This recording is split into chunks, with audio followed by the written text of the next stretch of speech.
Welcome to the Asian Connection Mortgage Podcast, where we connect Asian Canadians together to talk about anything related to real estate, mortgages, and finances, based out of Vancouver. Our host is John Lee, mortgage broker with Arise Mortgage. Grab a bubble tea and enjoy the episode. Welcome, everyone. My name is John Lee, mortgage broker located in Vancouver, and welcome to another episode of the Asian Connection Mortgage Podcast. The 2025 Canadian elections are all done, and congratulations to our newest official and elected Prime Minister, Mark Carney. Now, I know some of you may or may not like him, but he is our new Prime Minister, so let's give him a chance and see what he can do for our country and respect him as our new leader. But now that we know the Liberals are in a minority government for the next few years, how will this impact the Canadian housing market? So in this episode, I'm going to dive into one of the most pressing questions facing Canadians right now. Can the Liberals, after years of over-promising and under-delivering, actually fix Canada's housing crisis? The Liberals wrote out some bold, ambitious promises about housing during their campaign. So we're going to break down those promises, look at what's realistic, and talk about whether we can trust them to deliver. Spoiler, the answer may not be as straightforward as you think. So all right, let's get right into it. So let's start with the centerpiece of the Liberal housing platform, which is Build Canada Homes, or BCH. It's a brand new federal housing agency that Mark Carney says will spearhead the construction of 500,000 homes annually. That's twice the number we're building now, and they want to hit this pace every year for the next decade. What's the plan to get there? So the BCH agency will act as Canada's developer-in-chief. So they're going to be building homes on public lands and working directly with private companies. They're putting $25 billion into loans for modular or factory-built construction, which involves building a house or parts of a house in a factory. Then they're going to transport them to the construction site for assembly. So this type of home construction is faster and cheaper than traditional methods, and using innovative techniques such as like 3D printing homes could make the process more scalable in areas struggling to meet demand. But here's the thing, building 500,000 homes a year is massive. There are some huge obstacles in the way, such as labor shortages. So the construction industry in Canada, we don't have enough workers to meet current demands, let alone doubling the pace. What about material costs? So tariffs on Canadian lumber and steel from the US are inflating costs and putting more pressure on developers.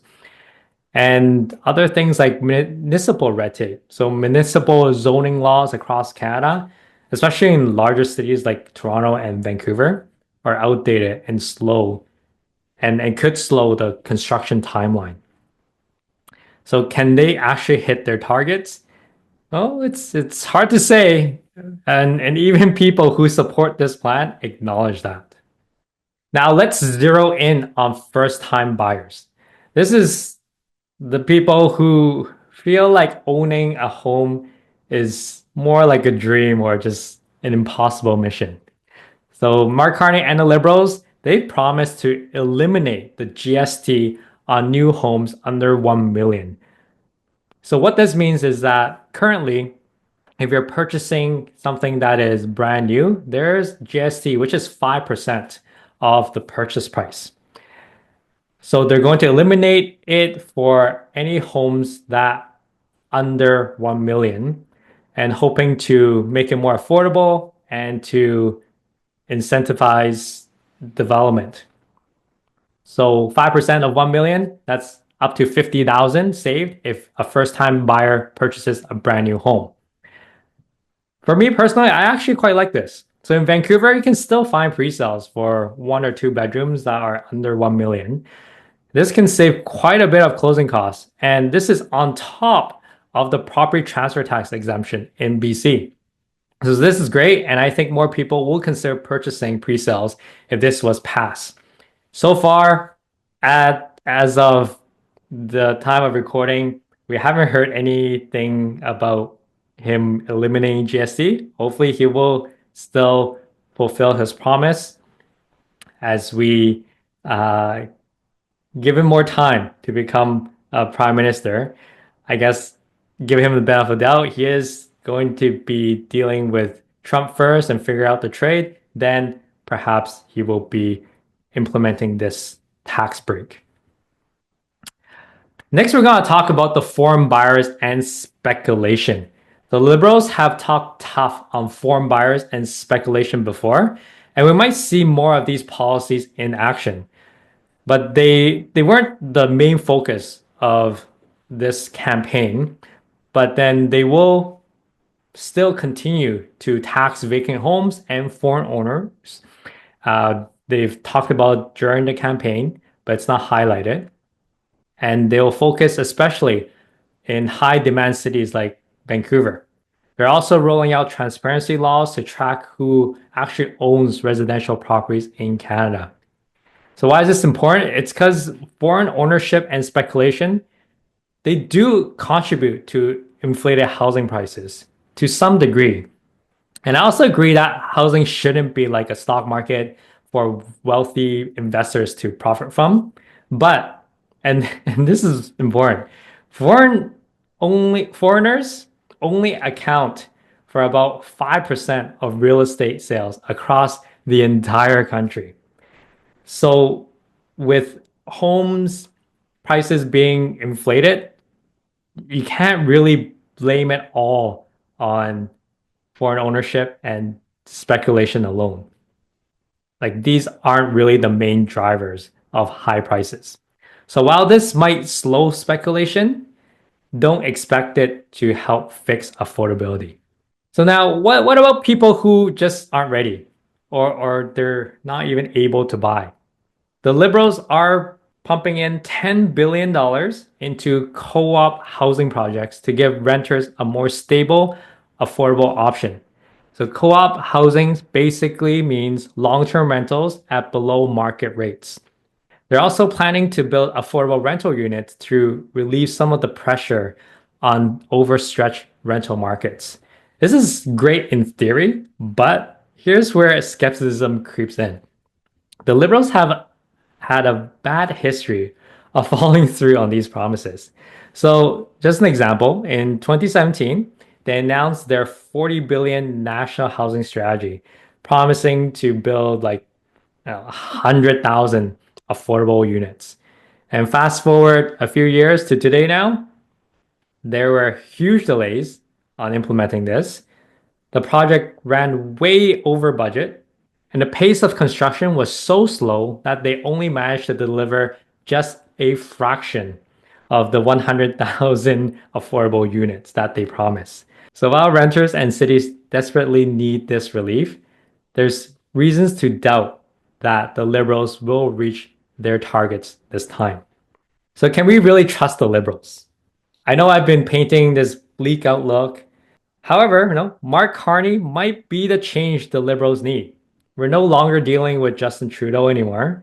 And Carney is not just another politician. He's an economist with a reputation for solving complex problems. He's done that in the past as the governor of Bank of Canada. And his new programs like Build Canada Homes and the focus on prefabricated housing, it's feels like a fresh approach to tackling supply issues. But on the other hand, the Liberals have had a track record of overpromising and under-delivering.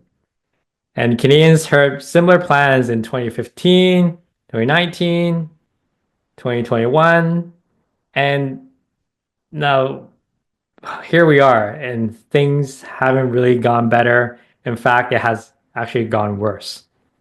So here's my take.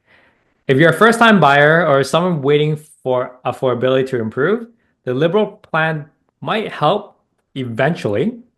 Just don't expect it to happen overnight. I feel that the housing crisis in Canada is just way too deep. And there's a lot standing in the way of faster, cheaper construction. So here's my advice. Start preparing now, whether it's saving aggressively or reducing debt. Reach out to your bank, reach out to a mortgage broker, do a pre-approval. You see how much you can borrow, or at least see if you're on the right track. Look into current incentives like GST rebates or even on pre-construction homes. There are also incentives from the provincial government as well. So keep up to date, read the news, and see if you qualify for them. Keep an eye on interest rates as well. So news from the government and see if they'll have an impact on you. I would say don't rely too much on the government, but focus on what you can control, which is your income, savings, and your debt. And make sure your credit score is good and you're not taking on any car loans, leases, or any bad debt. So, what do you think? Are you optimistic about the Liberals turning this crisis around? Or are we stuck playing the same old broken record? Let me know your thoughts in the comment section. I want to hear from you. Take care, everyone. I hope you enjoyed this episode. I'll see you in the next one. Thank you for tuning in. If you enjoyed today's episode, please consider giving us a review and subscribing to our podcast on your favorite platform. Thank you for listening, and we'll see you next time on the Asian Connection Mortgage Podcast.